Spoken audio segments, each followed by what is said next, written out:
We've got COP26 coming up. Obviously they've had 25 other COPs.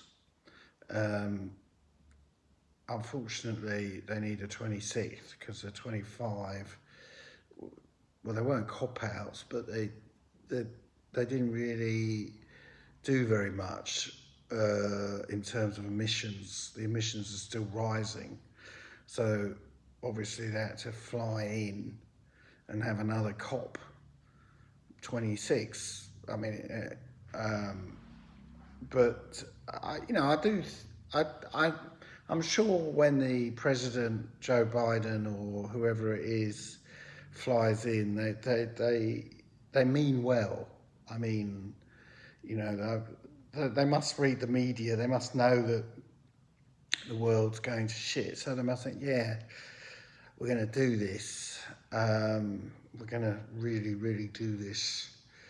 And they're very sort of well-meaning, but they just can't quite do anything. That's how it seems to go.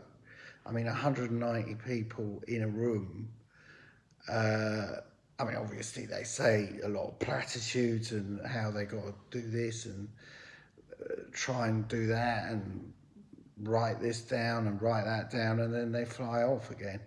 And unfortunately, we're destined for another COP if we're not careful, and then eventually we'll be on COP 30, and they'll have to have the COP in a house on stilts because the oceans would have risen so much that they'll have to, instead of flying them in, they'll be choppering them in, and they'll be coming down on a rope, all the leaders, and saying, this time we're really going to do it, we're going to crack it this time. And everyone else will be in boats bobbing around and saying, look, I think this time we're going to do it. And all these support staff will be climbing up ladders because not everyone can get in the helicopter. Anyway, there is enthusiasm. It's just maybe what they should do is, because we're running out of time, is keep them all in the same room for however long it takes, because we haven't got much time, and then they'll get so fucked off with each other, all the leaders, they'll be desperate to fly off again, and they'll do a deal. So we don't have to have a COP 27 or a COP 28 or a COP the end.